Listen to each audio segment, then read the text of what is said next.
Saturday baseball. That's right. It is Saturday baseball. I'd like to welcome you to the chat room. My friends in the chat room, nice to see you. Unholy Toledo, of course, always a pleasure. And Douglas Boyle is here. Nice to see you, Douglas. White Sox Al's, very nice to see you. So yeah, lots of stuff to talk about today. Unfortunately, Hank Aaron passed away. That's a sad thing. And we'll be talking about him later on in the show. But I'd like to start with some recent signings and just kind of talk about the, current situation in the free agent market. Let's start first with of course, Toronto is being pretty aggressive. They signed George Springer for 6 years.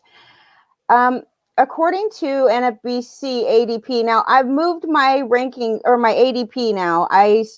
Last time I talked to you guys, I was using since December 1st, and now I've moved it to January 1st. So it's since January 1st. I like to use the most current ADPs if possible. And we see that George Springer is going really high. It's 54th overall. Of course, George Springer is not questionable as far as his talent goes. He doesn't strike out a lot. He does take walks. I hear buzzing on Lenny's phone. I should have thrown that out when I upgraded last year on Lenny's birthday. This is a side note, so I digress for a second, but last May it was Lenny's birthday and I got him a new iPhone. It's the iPhone 11. And he was so attached to his iPhone 7 that we just threw the iPhone 11 in the drawer until further notice, which is when the iPhone 7 stops working completely, and then we upgrade Lenny. So that's what we did yesterday, and Lenny's rolling with a new phone that doesn't have a home button on it, so that's a little confusing at first, but his phone, the iPhone 7 was the one model right before you could charge it on, just lay it down on a charger and do wireless charging. So that's a nice addition. Anyways, that's Lenny's phone. If you hear buzzing in the background, that's Lenny's old phone, obviously still working with Wi-Fi, but the home button doesn't work. So anyway, moving back forward here. George Springer hitting atop the lineup. He's now surrounded by youngsters that are up and coming in the world of Major League Baseball. And the Toronto Blue Jays actually tried to sign Michael Brantley as well before the Astros decided that they wanted him back or had already signed him or something. They also signed in Toronto Kirby Yates. Now, I kind of wonder why the Padres didn't sign him. The Padres need a closer, and he was excellent for them. I think it was 2019. Let me make sure. Yeah, 41 saves in 2019. He did have some off-season surgery, but he seems to be back in action completely. And also, he doesn't have an extremely high velocity, so the chances of him throwing his arm out are lower than a closer who throws 100 miles an hour all the time. And he says that he's back. He's doing the same exact things this year right now than he would in any other season, off season, I should say. So if you take out last season, which was absolutely horrible, and I just don't think that last season has enough innings to really say, I think we should throw it out. We're already talking about how little the 2020 stats should really apply this year when heading into drafts. But if you throw out 2020, he's been pretty reliable for the past, since 2017, I could say, even though he had those excellent numbers in 2019. That is obviously a standout season for him right now and may be his career season. I don't know how he could possibly beat it. It was an ERA of 1.19 with a 0.89 whip, 41 saves, and 3 blown saves. He's been a reliable, he's probably a reliable closer. But last year, heading into last year, he was going way too high in drafts. This is what we see over and over with closers in baseball and fantasy baseball, where we see an excellent season, and then the next season, it's very hard to repeat that. It very rarely ever happens. In fact, when he saved 41 games and struck out 101 batters in 2019, he was among only 5 pitchers in the last decade that have actually earned at least 40 saved and struck out at least 100 batters in a season. Four other pitchers in the last 10 years. And only 2 of those pitchers actually did it again the very next year. So you can't really count on it. And that's something that we warn every year going into draft season. Greg Holland and Craig Kimbrell were the 2 that were able to repeat that the very next season. But you have Edwin Diaz, who had an excellent season. Even Kenley Jansen, who's had several decent seasons, just was not ever able to, not ever, but they just were not able to repeat that the very next season. So the chances of that happening are slim to none. And I do think that Toronto is going to use, obviously they're going to give him the first opportunity to save games. Last year they had closer by committee for the most part. They really didn't have a reliable closer that they could count on each time. But the Toronto Blue Jays are acting. They are absolutely acting. They're not just talking. They're like the Mets kind of right now. I feel like the Mets, they got us so excited. Okay, I thank them for that. I thank them for getting us excited in a time where baseball finances were looking rather grim, right? And the excitement of the Mets, coming in with Steve Cohen and saying, I didn't lose money last year. But he's got tons of money. He's one of the richest owners in baseball. Him coming through and saying, I'm willing to spend the money. That's great. But he hasn't done it. He's made they've made some trades. They've done a couple minor things, but we're still waiting for the big impact in New York for the Mets. And, of course, that could lead one person into the Trevor Bauer discussion, which is high right now. Trevor Bauer having drama again on Twitter. I think that, God, I mean, I can't get away from the fact that we live in such a culture that is just full of people judging other people, like blaming other people, like canceling. They're just on a whirlwind to cancel anybody that disagrees with them. And Bauer falls right in line with that. So, there was one time when he was promoting his video, his vlog last year, he was talking about in the video the potential COVID outbreak on the Cleveland or the Cincinnati Reds, which, by the way, the people, he reiterates constantly how much he enjoyed his time in Cincinnati and how well he got along with the players and how good they treated him and how just what a wonderful time it was pitching in Cincinnati, and how he hasn't been that happy ever, maybe ever, playing baseball. Never has he been that happy. So anyways, he was promoting one of his videos, and I understand, like, some people don't like his videos. They don't really like the fact that he shows what's going on the inside, and maybe everything shouldn't be public, but it really gives a different outlook for fans, and that baseball has yet to latch onto. And so it's really just showing fans what it's really like, what his daily schedule looks like, and he's very honest and straight up about how he feels. So anyway, he talked about a potential COVID outbreak, and this one reporter, New Yorker, by the way, she makes this snarky comment on his video, on his promotion on Twitter. And you know what? As far as I'm concerned, if you make snarky comments, you deserve a snarky comment back. And if you can't hang with that, then stop making snarky comments about how, this is what it looks like when you really care about your team, being very sarcastic. And Bauer, of course, responded immediately. And, it's your opinion if you think that he shouldn't. And yes, he has a platform. Yes, he should use it as a positive. But he's got a personality that everybody is aware of at this point in time, that if you bark at him, he will bark back at you. So just on Friday, this snarky woman journalist, of course, says that she got all kinds of horrible Holocaust comments and like just threats on her Twitter after Trevor Bauer sicked his fans on her. Number one, he didn't sick his fans on anybody, and it's not his responsibility what his fans how they react. I mean, Twitter is obviously a world full of trolls. people are not nice to each other. So if it finally happens to you that people are not nice to you, then you have to blow it off, especially if you're willing to make the snarky comments at people like Trevor Bauer. I mean, really, if you're afraid of what people might say to you, you might not want to snark him. So anyways, she says that. He's like, look, again, he comes out. I'm not, I know that, I'm not trying to use my platform in a negative way. And I would never tell my followers to treat anybody with disrespect.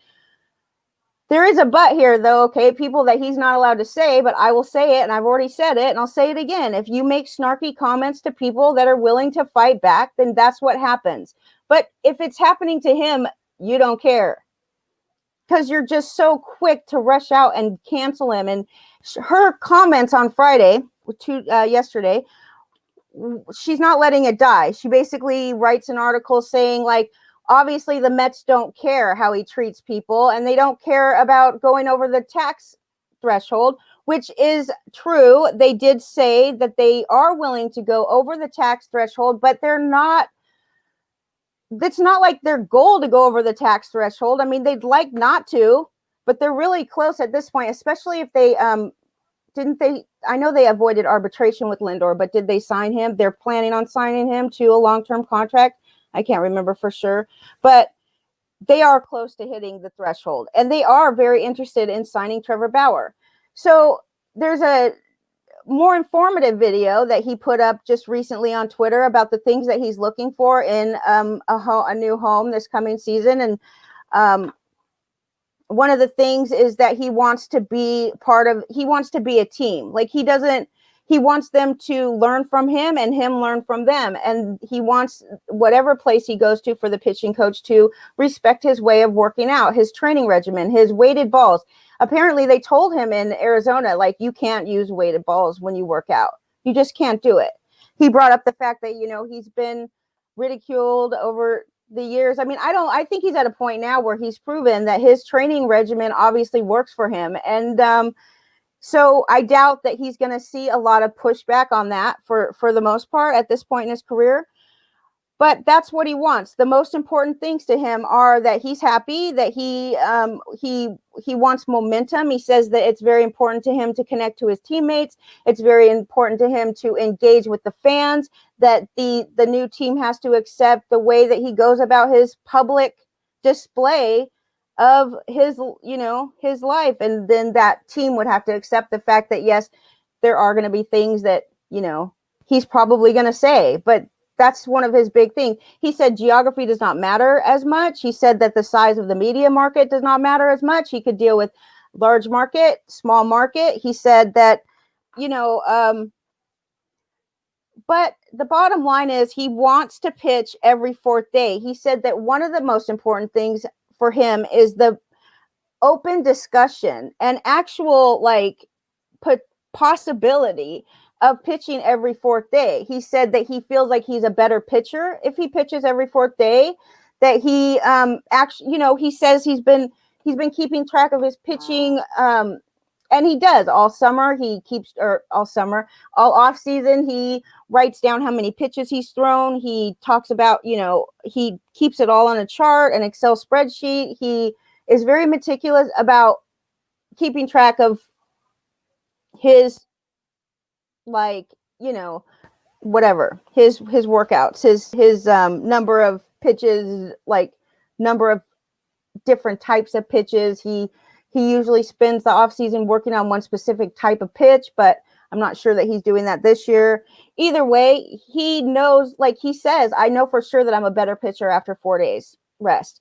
And I really want to have an open discussion and dialogue about the possibility of me doing that. Now, he says I could, I'm not trying to take starts away from other pitchers, but with the situation that we have, the low innings that were pitched last year, the any kind of rookie or prospect that comes up that never pitched more than 120 innings in a season, it gives them an opportunity to get an extra day of rest in between starts, and a lot of managers really do like that.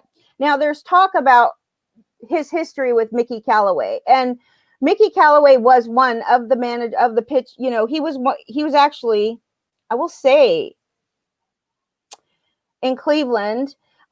He wasn't a big fan of Trevor Bauer's way of doing things, but I think that over time they learned to appreciate each other and accept each other. And I think that Mickey Callaway, I don't really know, like you never hear Mickey Callaway actually talk about his relationship with Trevor Bauer.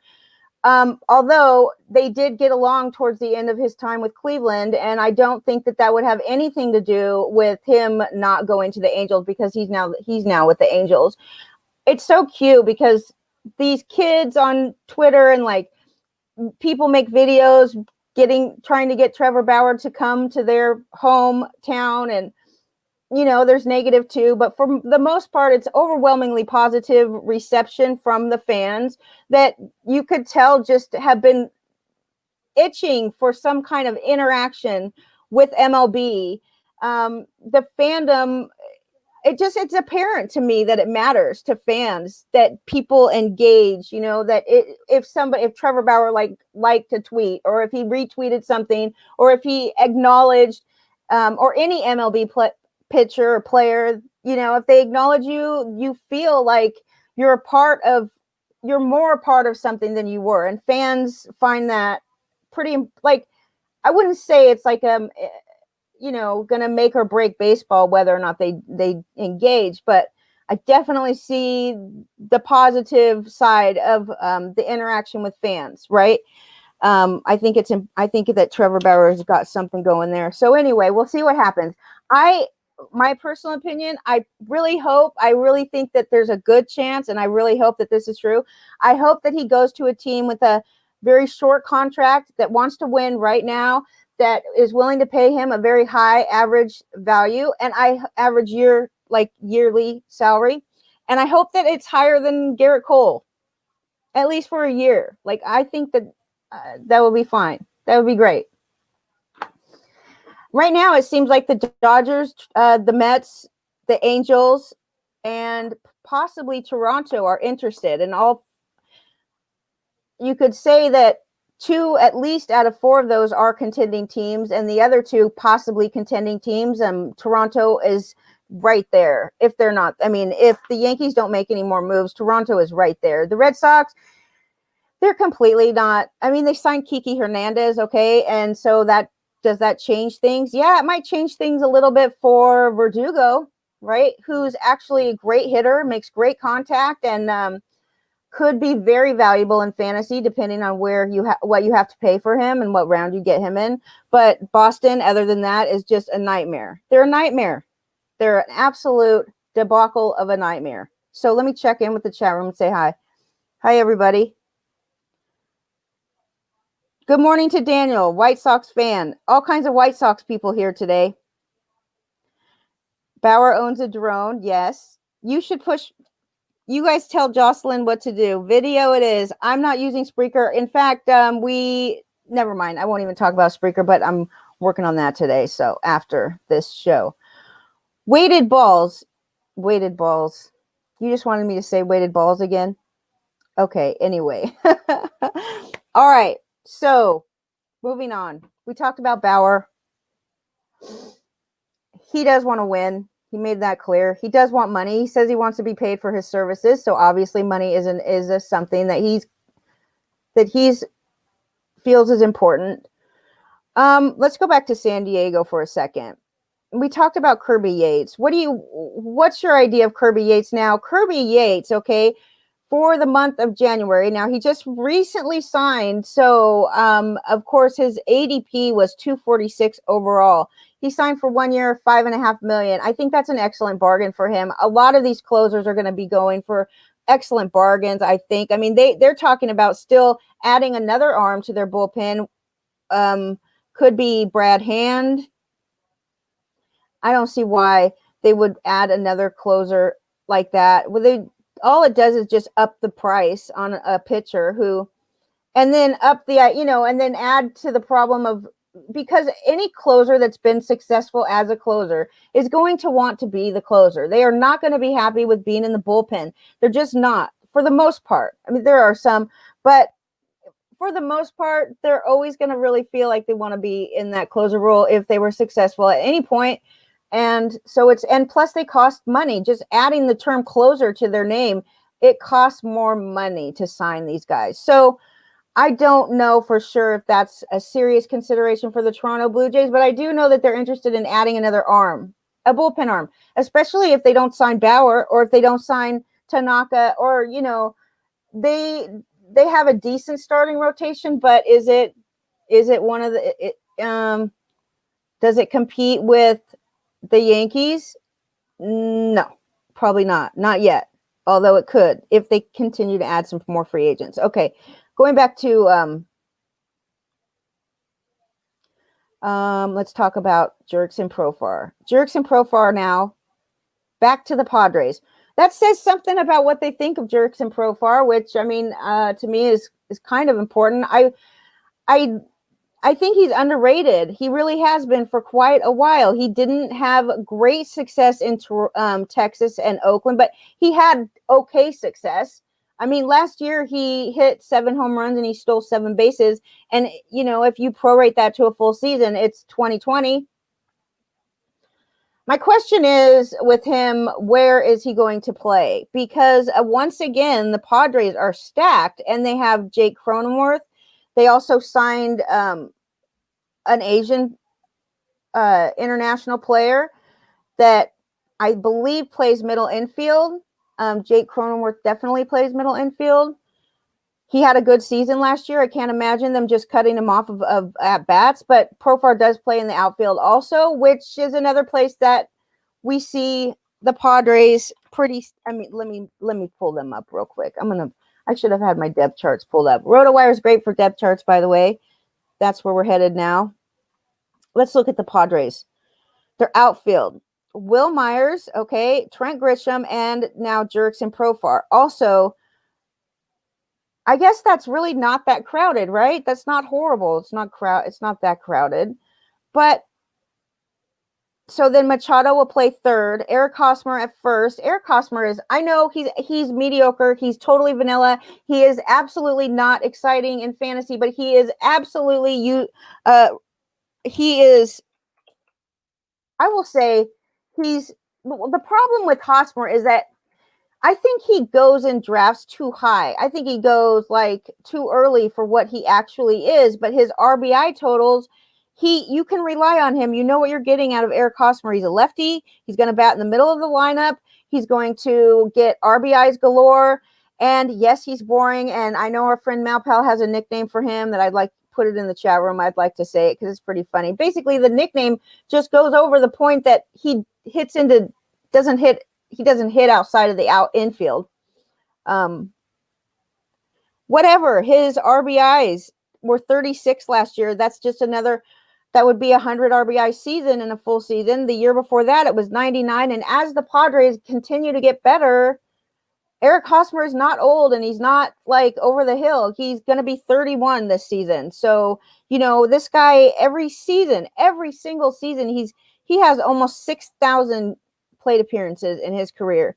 He has 1,400 games so far in his career. And so every year you can rely on him to get over 500 plate appearances. And I mean, of course, one year that's going to end, but I don't think it's coming anytime soon. Like I said, he's only 30. He's 30. Going to be 31 this coming season. He doesn't strike out too much. He does strike out like around 20%. That's what you can expect from him, okay? His walks are not great. He doesn't take a lot of walk. And if you're Malpal, let me look in the chat room because I can see his nickname. What's his nickname? Where? Tap. He calls him Tap. Okay, that's pretty funny. Tap meaning he doesn't hit the ball hard. But RotoWire now has exit velocity on their website, which is awesome. And it does say that his average exit velocity is 83.7 miles an hour. That's pretty low, I would say, right? That's not hard at all.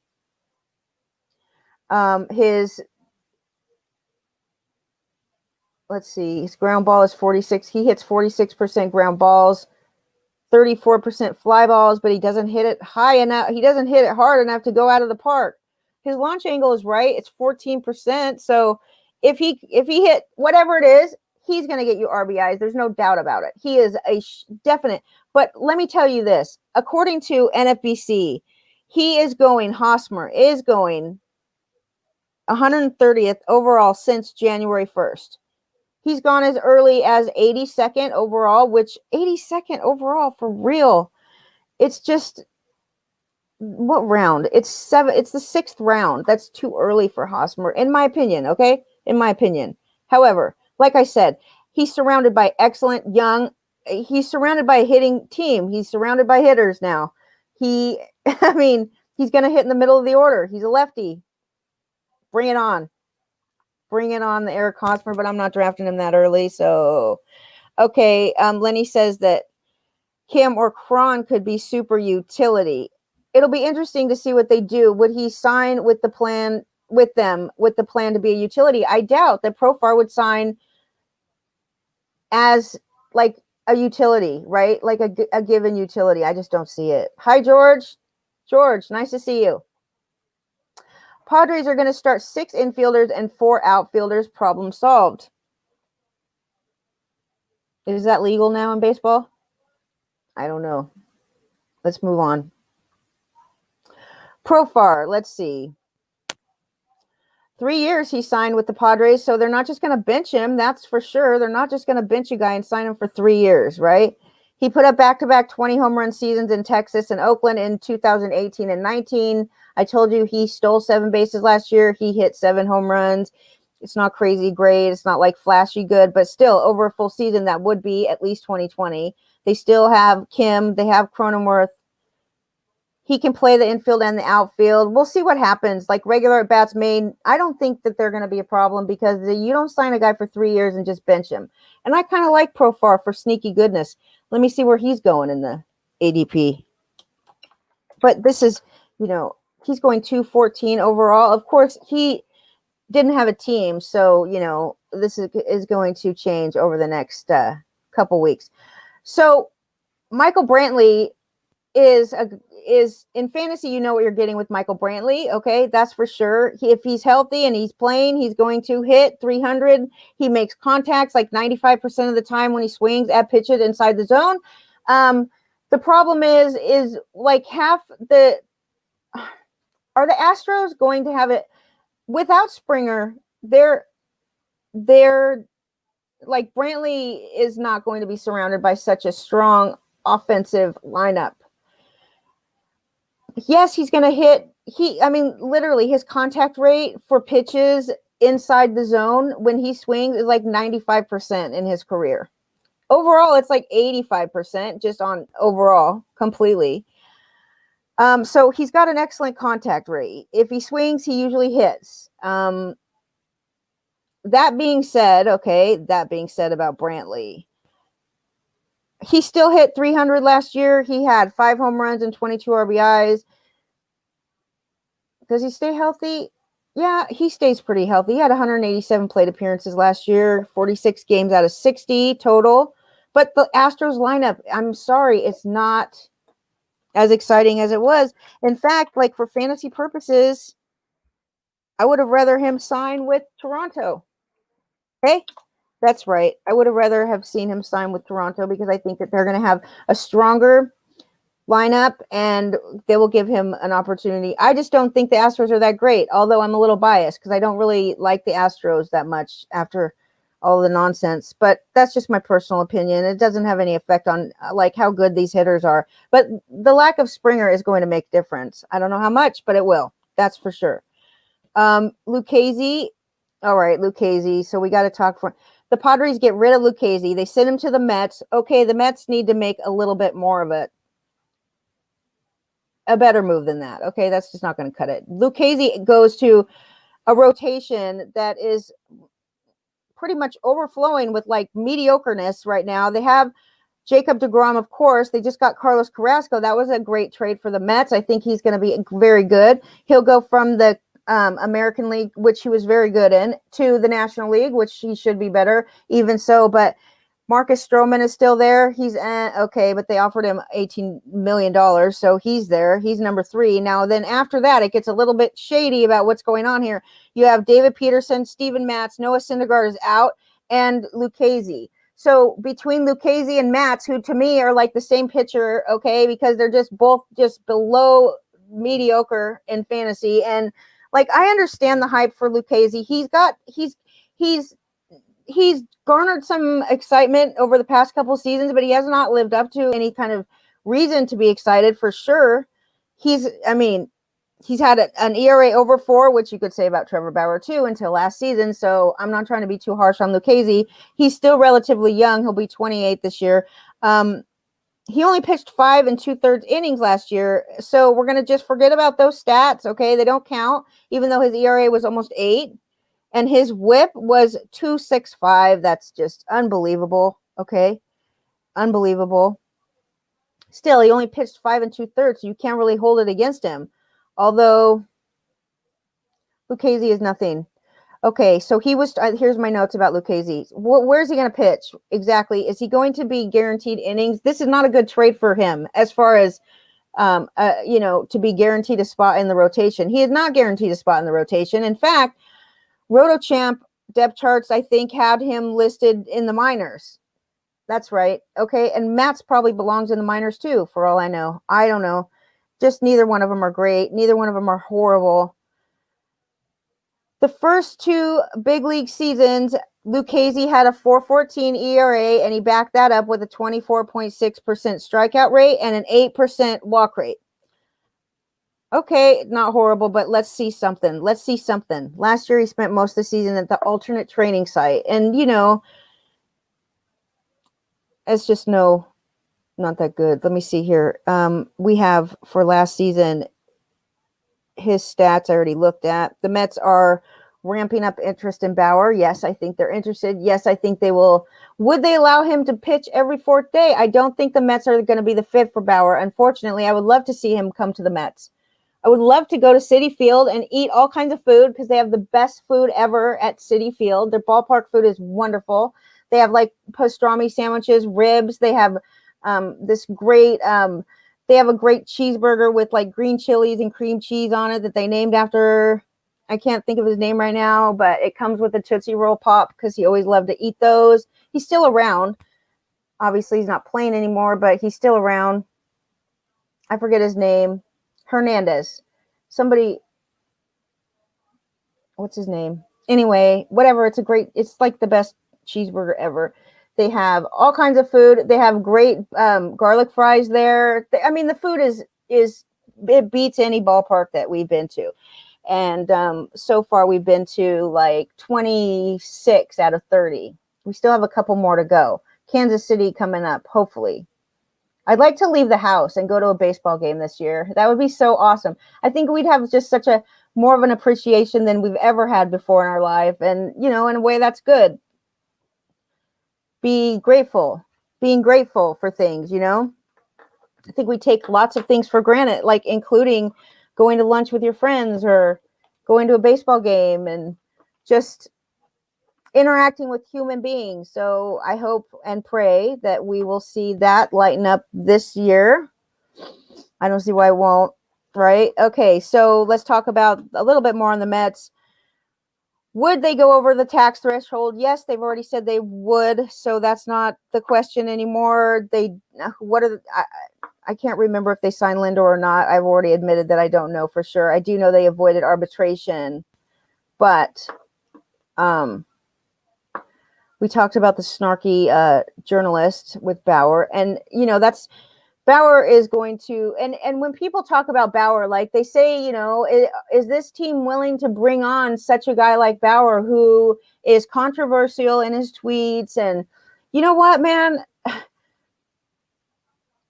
I understand that people are not willing to bring on somebody that might be controversial, but don't you think we need a little more of that? Don't you think we need a little more dialogue between people? Like the only way to learn and get smarter is to have dialogue with other people that may or may not agree with you.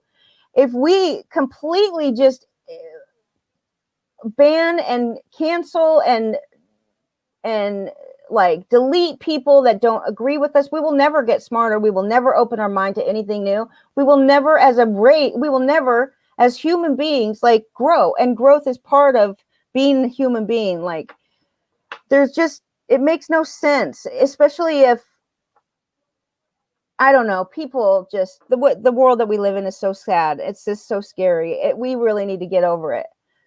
I think engaging in, in small talk, even just engaging with people that think different is so important. Do more of it. I think do more of that. That's my advice today on the wonderful Saturday baseball show. Okay, that's my advice today. Anyway, moving on.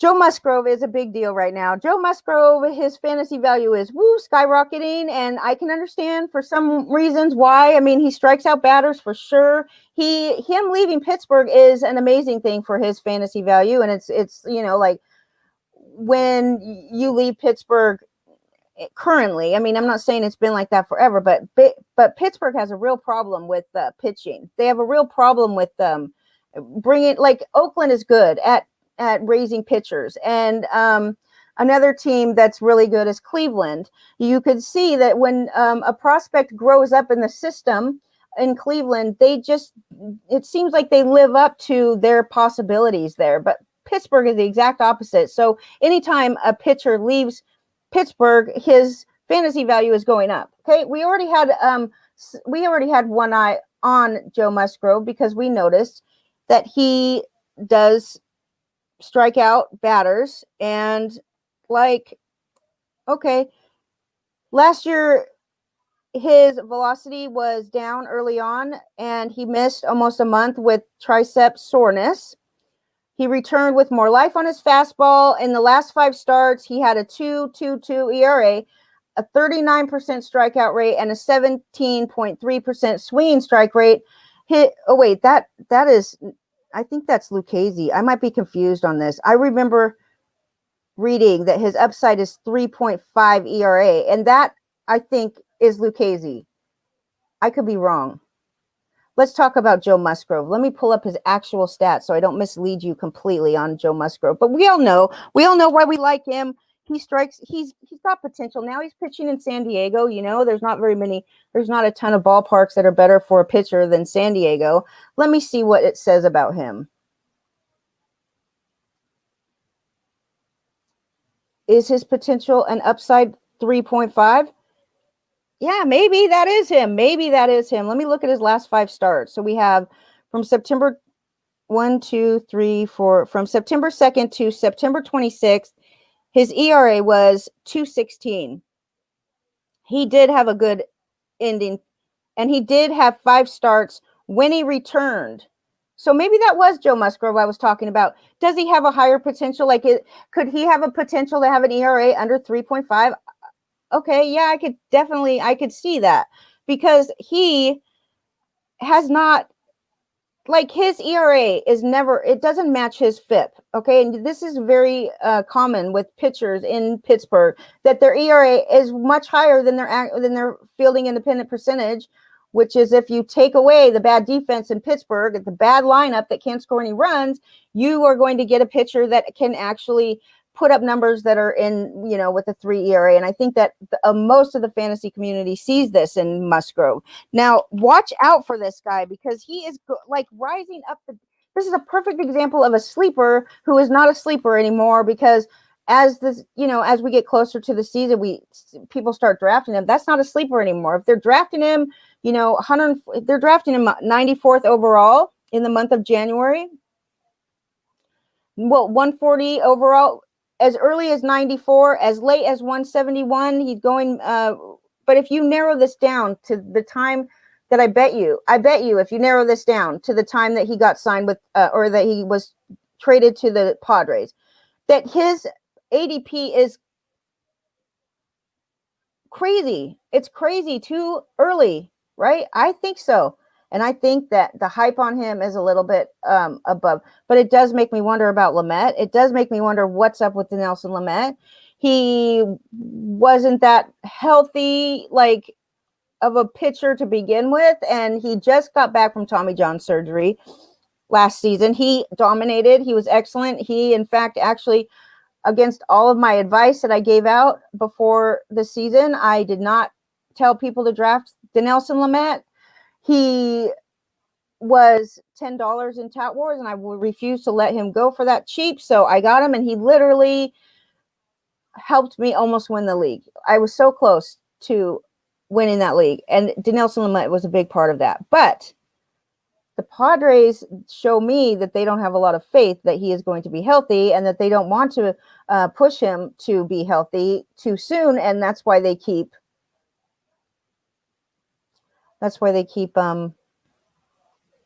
adding pitchers. So with the Phillies, or no, with the Padres, you got I love you, Darvish there. Blake Snell is there. These are two great additions. Dinelson Lamet, Chris Paddock. I mean, their rotation is wonderful. Even without Clevenger, their rotation is solid as a rock if these pitchers stay healthy. Okay, watch out for Joe Musgrove going way too high. I think that's going to happen to him. And that was about Joe Musgrove too, by the way. When he returned for his last 5 starts, he was good, whatever it is. The Mets have Jackie Bradley Jr. on their radar. That's according to my friend Lenny, who sent me some tidbits this morning. This is one of the tidbits. He says that at least 5 teams are monitoring center fielders. The Phillies, the Red Sox, the Astros, the Rockies. The Red Sox just signed Kiki Hernandez, who we know is an infielder. Like, he plays all over the place, so that's nice. The Red Sox. So all these teams, and the Phillies, I mean, the Phillies are not out of it. They're not completely out of it. They don't seem like a team that can compete right now, right? They just don't. But I agree with Lenny in the fact that they're not quitting. They're not rebuilding. They're not going to be trading away Zach Wheeler. I mean, obviously, they committed to competing, dude, when they signed Bryce Harper to $360 million in 10 years. Like, that's what the day that they committed to competing in baseball. You can't just give up when you have Bryce Harper for the next 9 years at $35 million a year or $36 million a year. What's $1 million? Who cares? But, you know, Rhys Hoskins needs to up his game. Alec Bohm could be somebody to watch out for. Scott Kingery needs to up his game. And, you know, maybe that happens this season. Their pitching could definitely use some help. I don't know what they're thinking, signing Vince Velasquez again for several $1 million too. It's not just like, you know, it's not just like what he's worth. They actually signed him or extended him or avoided arbitration with him and gave him, in my opinion, he needs to be a bullpen guy. That's all there is to it. And he needs to start focusing like on his pitch repertoire, because he's got a lot of pitches and he doesn't know when to use them. That's it. So, okay, Rhys Hoskins, the Phillies are not out of this. They're not out of this. They could sign JT Realmuto and then it's on, right? That's for real. They're talking to JT Realmuto. They've offered him not 6 figures, seven. They've offered him a lot. 5 years. I know they offered him 5 years. So anyway, Jackie Bradley Jr. is not a fantasy star or anything, but he is absolutely defensively, he is valuable for teams. So don't be surprised. Jackie Bradley Jr. is going to get signed, and he is very valuable as a defensive guy out in the, and he doesn't hit horrible. Like, for fantasy, he's not great, but his defense will get him at bats. Okay, then Lenny also says that Kevin Pillar is the next best option after JBJ, Jackie Bradley Jr. with Almora, Jake Marisnak. He's kind of older. He's probably going to retire soon anyways, among others. So the Mets would prefer a righty hitter, but Jackie Bradley Jr. would give them a very strong outfield, and that is very true. I hope they finally rid of Cespedes? I think they might be. Cespedes is still at his barbecue, family barbecue. Okay, the Braves are at least pursuing the closer market. They checked in on Kyle Hendricks, and they likely also checked in on Kirby Yates before those two signed with other teams. They do have Will Smith. They have Martin, Matzek, and Minter. I mean, they would like to strengthen that, but it doesn't really matter for fantasy because the Atlanta Braves are notorious for closer by committee. They're notorious for not having a permanent closer, and I wouldn't be surprised to see that again. But Alex Colomé, Rosenthal, Melanson, they're all still available. Even more than that are available, that's for sure. Like a couple of little like minor signings that we've seen this week, which is Ryan Zimmerman signs with the Nationals. The Nationals have been pretty aggressive, kind of under the radar aggressive.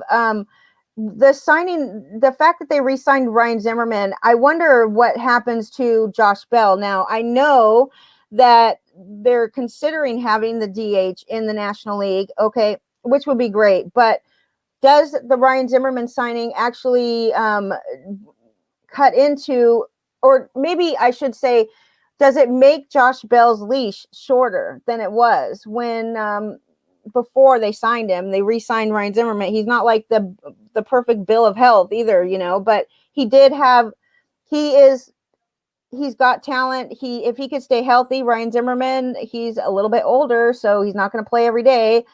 And it makes me wonder what they're thinking with that, because Josh Bell had a horrible season last year, and it makes me think that Josh Bell's leash is going to be shorter than it was, and it makes his risk value, it makes his risk go up in fantasy, as far as I'm concerned. I got burned by Josh Bell last year, so.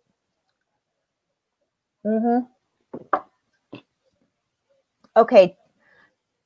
The Happy Hour Social Club sent me and Lenny 2 tumblers that are awesome, and I really wish right now that I would have put my coffee in that, because I absolutely want to use it to advertise their show. These guys are wonderful. They've sent out so many t-shirts and hats, and they're just, they sent a couple stickers along. They didn't charge anything for this for us, and it was super nice. We thank you, Happy Hour Social Club. You can find their group on Facebook. It's full of Bostonians, and these people are great additions to our network here, and we really enjoy having them.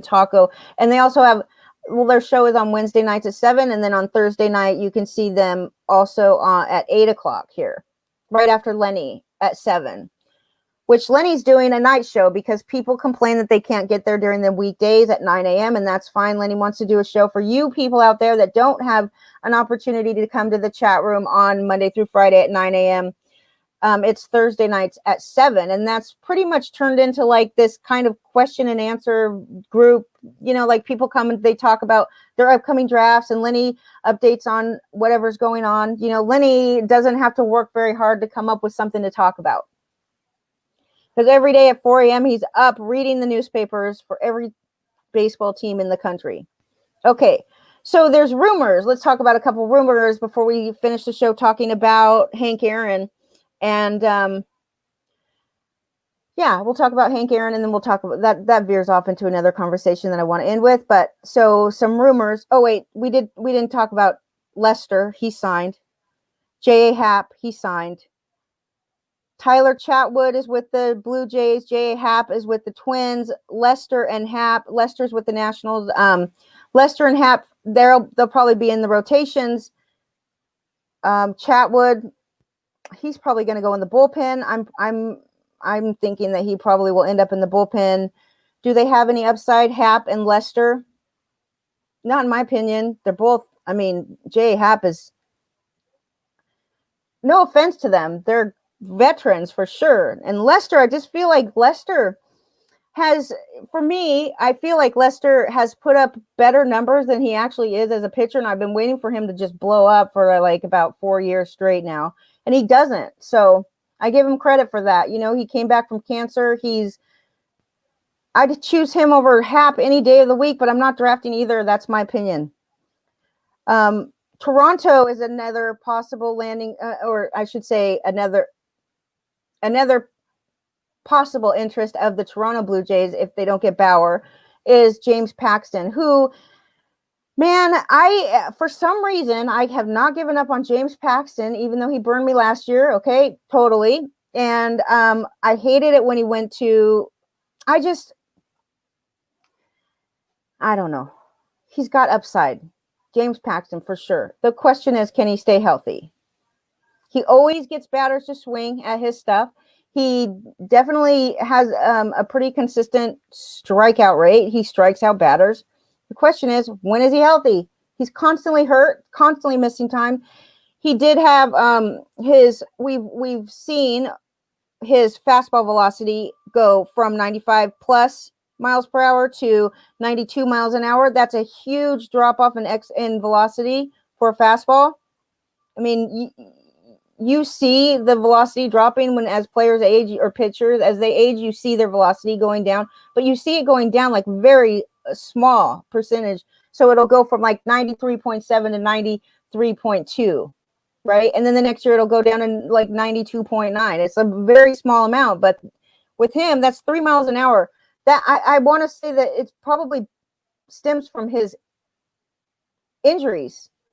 He's constantly injured. However, when he went to work out and he went to throw some baseballs in front of teams just recently, the teams came to see him throw. He reached 94 miles an hour, so that's a positive. That makes me think he's healthy. We don't know where he's going to end up, but there's rumors that he could possibly go to Toronto. Bottom line, Toronto is active and they are ready to win. They are perfect. They are taking advantage of a situation that very rarely happens in the American League East, and that is that the Red Sox just are absolutely out of it. They cannot compete.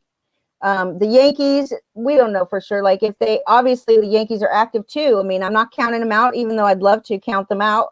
I'm not counting them out because I try to be honest with myself here.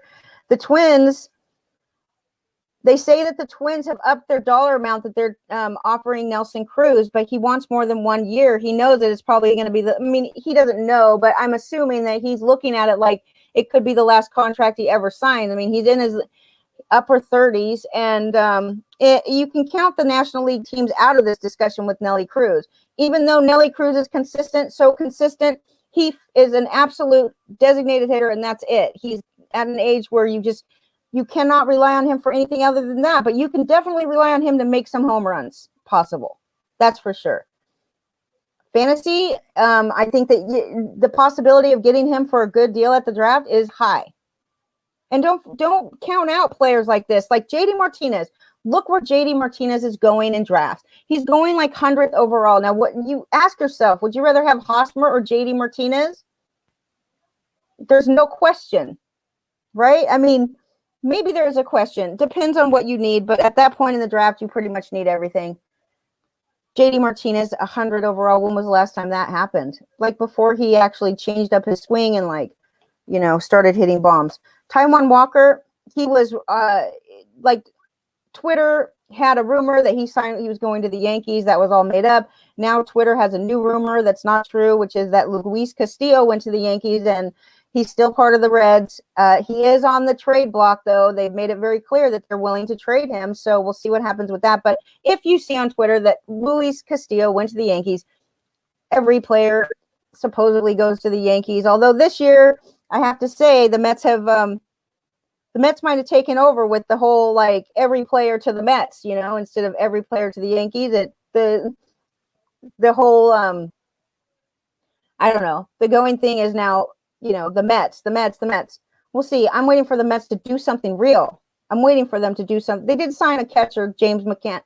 They made some moves. They've made some moves, but the Mets still haven't made that main. Am I forgetting somebody? Yeah, they did Lindor. They did. Yeah, Lenny's yelling at me, Lindor. Yes, they did Lindor. They did Lindor. I hear you yelling at me. Stop yelling at me. I'm looking at their depth chart. I see his name. I forgot it for a second. I love Conforto. I think Conforto is a great, excellent lefty. So anyway, moving on. Let's talk about Luis Castillo staying right now with the Reds. He is not going anywhere at this moment in time. I think that if the Reds offered Bauer enough, he would go back to the Reds. He said he'd never been happier playing baseball. He loves it. He got along with the people there. I hope that it's a sign of the things to come for him, that maybe he's grown up a little bit and understands more about the way that he comes off to people, the way that he presents himself and how important it is. The way, it doesn't really matter what you say. It's how people think. It's how people feel when, even if you say something nice, but you say it in a rotten way, it makes people feel bad. It doesn't matter. It's all about the way that you present yourself. And I think Trevor Bauer struggled with that for a while. I think he's much better at it now and much more outgoing and confident. Hank Aaron, let's talk about him to wrap things up here. Obviously, it's I wasn't really around for a lot of Hank Aaron's big things, but Lenny was. And he was I mean, okay, he made his MLB debut in 1954. He spent 21 seasons with the Braves, and then he ended his career with the Brewers. He said that Milwaukee is his favorite place. He said that it's his favorite city in the country. And, you know, even though, of course, he also raves about Atlanta, too, he spent a long time there. So he did finish his career with the Brewers, and both teams retired his number. That's not a question. He made 25 All-Star games. He never struck out over 100 times in one season. For 19 straight seasons, he slugged between 514 and 669, and he hit between 24 and 47 home runs all of those years. He is responsible for 5.23% of the Braves franchise total home runs. That's I mean, that's a lot. So he was a first ballot Hall of Famer. He finished his career with 755 home runs, including an 18-year stretch where he hit at least 24 in each of those seasons. If you took away all 755 home runs that Hank Aaron hit, he would still have over 3,000 hits in baseball.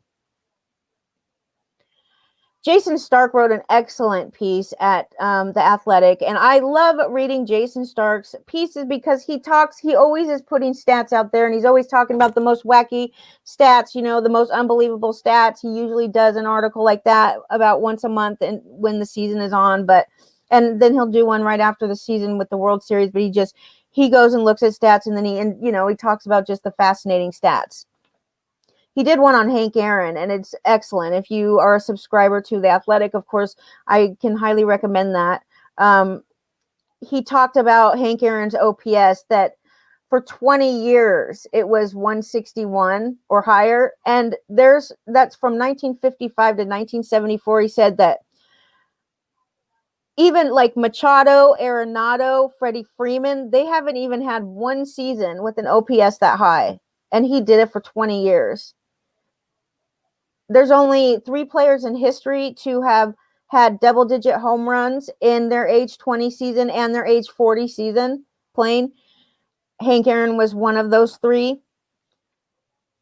At age 40, he only struck out 29 times the whole season. Like I said, he's never struck out more than 100 times in any season. And at age 40, he struck out only 29 times that season. He only struck out more than one time in a game 200 times, 208 times to be exact, in all these games. Like, you know, thousands of games. He only struck out multiple times in 208 games. That's unbelievable. He was the very first member of the 40-30 club, meaning that he hit 40 home runs and stole 30 bases in one season. And nobody did that for 25 years. And after he did it, it took 25 years for it to happen again when Jose Canseco did it. He did 40-40 actually in 1988. 3,076 games for the Braves and 222 games for the Brewers. Only 3 players in baseball actually played that many games for one team. That was him for the Braves. It was Stan Musial for the Cardinals, and then it was Carl Yastrzemski for the Red Sox, right? He loved Jackie Robinson. Him and Willie Mays were friends, even though the media would like to tell you otherwise, that they didn't have a great relationship, that there was a lot of jealousy going on, because Lenny, one of the first things Lenny said was that he didn't get a lot of attention, Hank Aaron, because he was overshadowed by Mickey, Willie, and the Duke. Whoever it is. The Duke Snyder, Willie Mays, and Mickey Mantle. And so Hank Aaron was kind of shy. He wasn't standing out in the spotlight a lot, but he did cause a lot of attention onto him when he was getting ready to break the home run record of Babe Ruth, who, we lived in a different world back then. And Hank Aaron, I like to focus on the positive things because it takes a lot of grit and resilience to overcome the way that people were treated back then. So I try not to cry. um, I definitely think that we should focus on that because he made such headways in this country as far as the race relations, and Jackie Robinson too, and they he received all kinds of death threats when he was getting close because nobody wanted a black guy to beat the record, the home run record of the beloved Babe Ruth. And he had to have a certain set of balls to like even continue to play. He said he couldn't even walk off the field without a bodyguard, a security guard.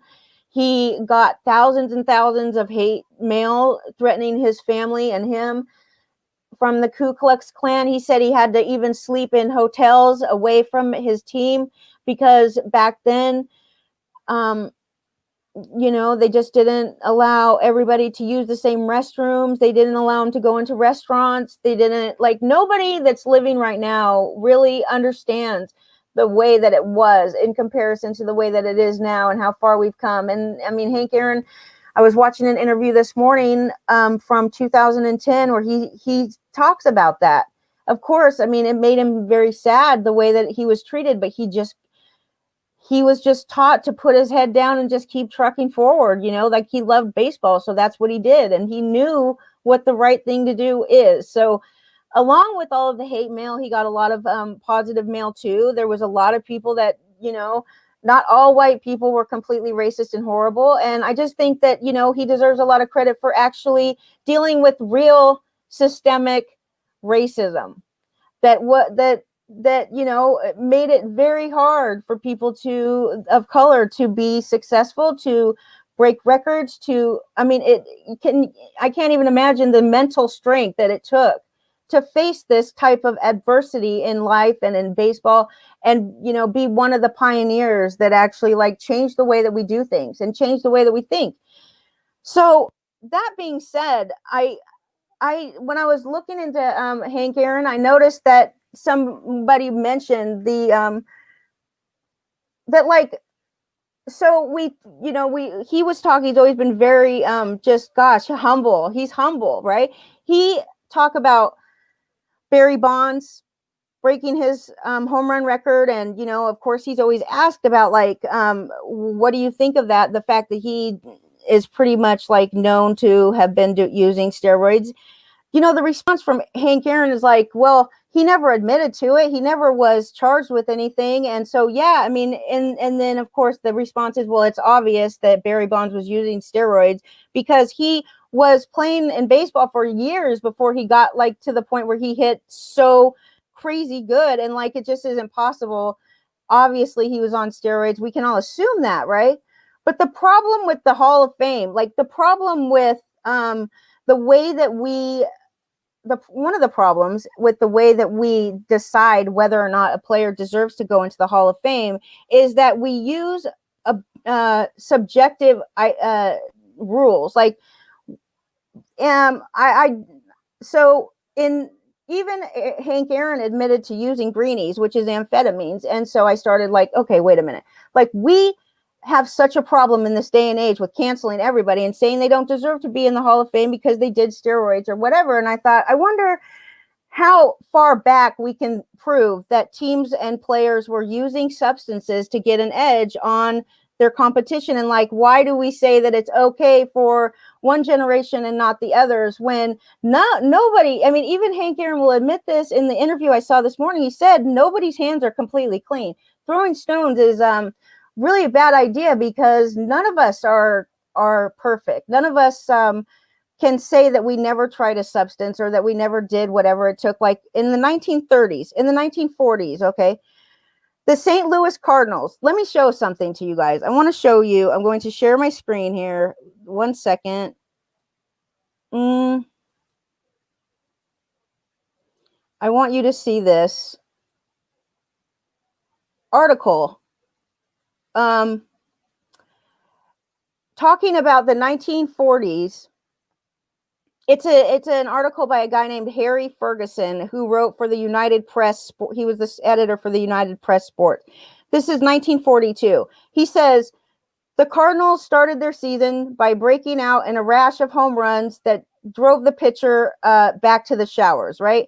basically said that if they continue on like this, we're going to have to start calling this, we're going to have to start saying that their slogan is that pills produce penance, because this owner and manager, it's the Cardinals president, right? Sam Braden. He made all of his players take it was vitamin B1. He was going crazy making his players take all of this vitamin B1.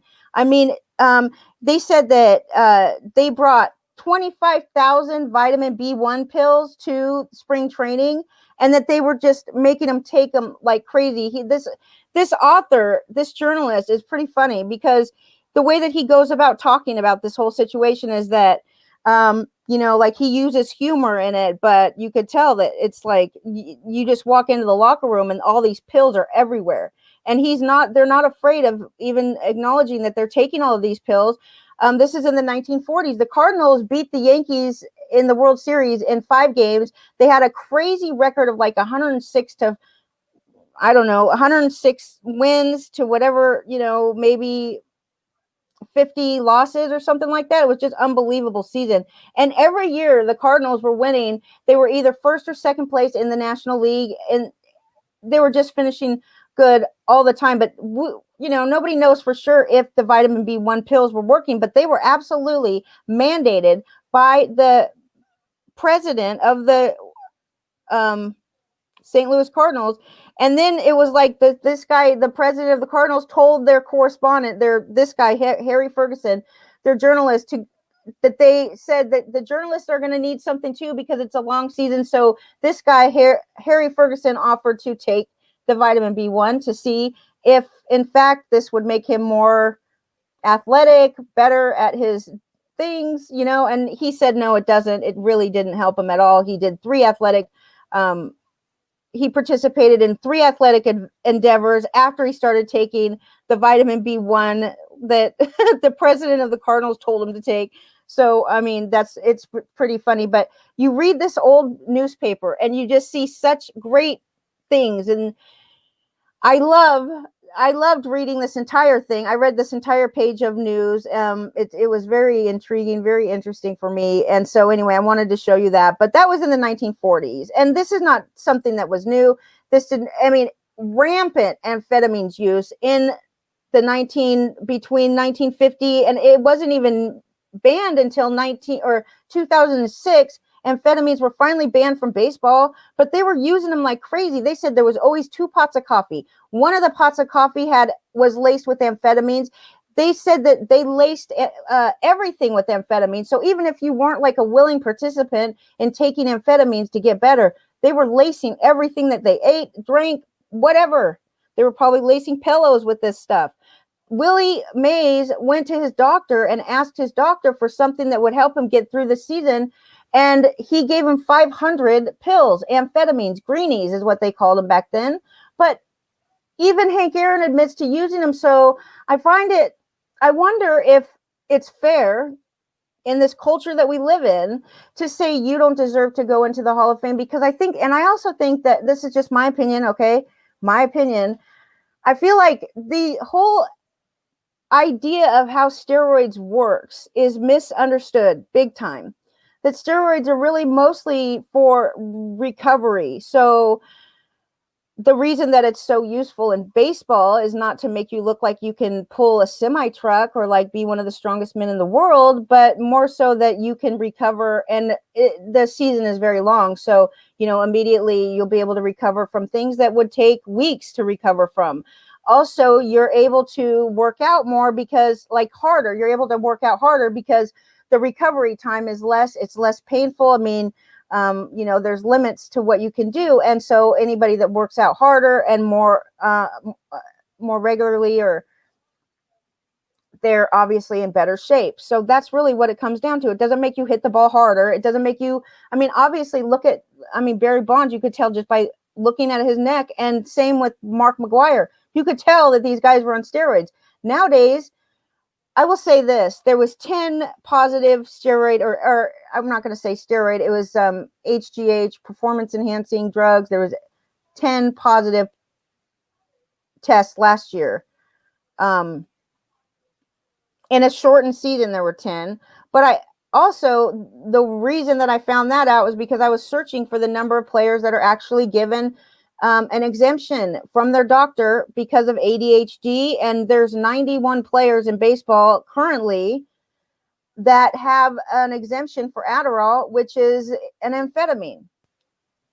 But we're going to allow those people in to the Hall of Fame because it's not because their doctor allowed them to take it. But like it's a slippery slope, because then if you really want to talk about you could talk about Tommy John surgery. Is that fair? Like, you're giving the pitcher a brand new elbow, basically. What about LASIK surgery? Is that fair? I mean, that's basically giving the player a brand new set of eyes. So I think we really have to take a step back and consider the fact that right now we are completely of this mindset that we're not going to allow players like, Pete Rose. We're not going to allow Mark McGwire. We're not going to allow Clemens and these Barry Bonds and stuff like that.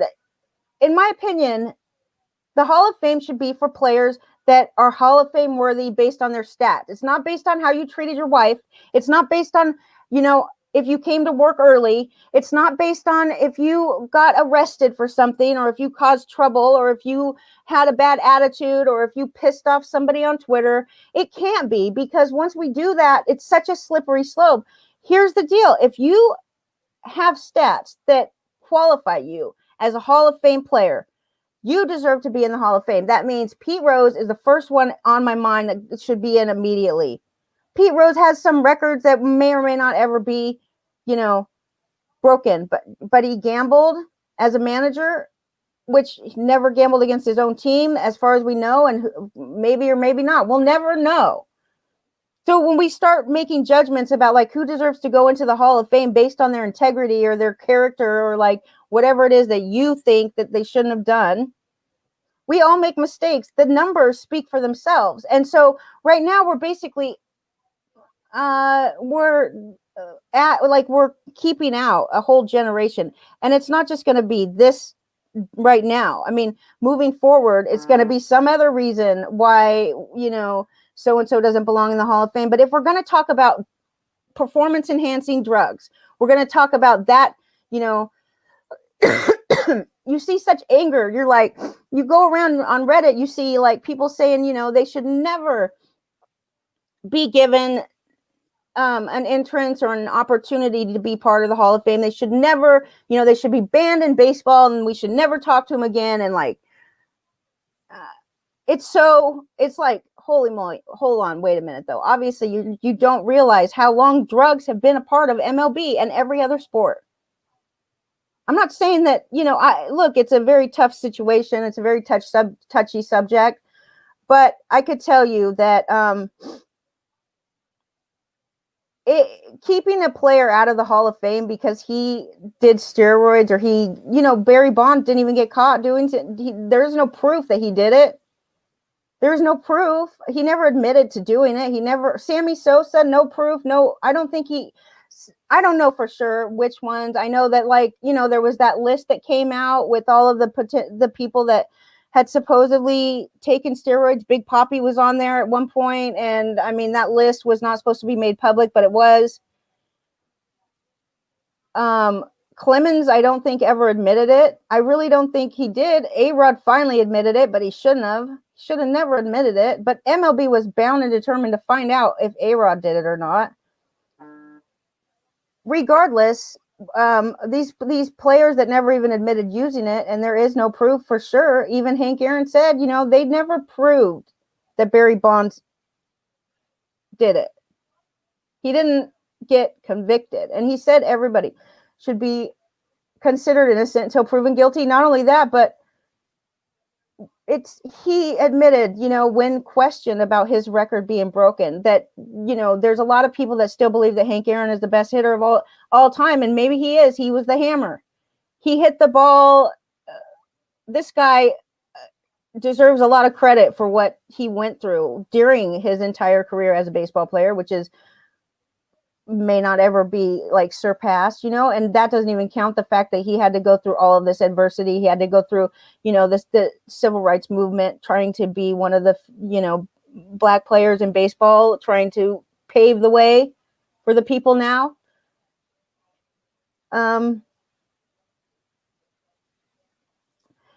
I also just want to mention really quickly that, and I'm not saying that this has anything to do with anything, and Lenny is going to take the vaccine in March, and I am going to just continue to take in the information that I find on the vaccine, and I'm going to be trying to pay as much attention as I can to the few cases where there are bad side effects. And I have to let you know that Hank Aaron did take the Moderna vaccine. He was the first one to get it.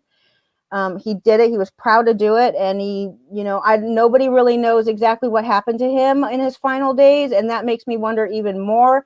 When you go onto Google, the first thing you'll see is like how these liars tried to accuse the vaccine of killing Hank Aaron and how it's fake news.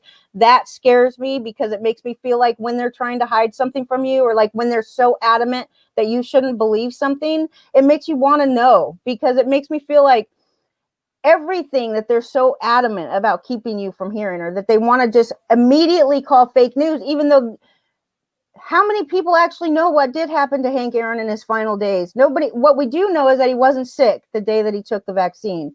He was healthy. He was 83, so he was older, obviously, and there's a chance it had nothing to do with the vaccine, but he was healthy, okay, when he got it.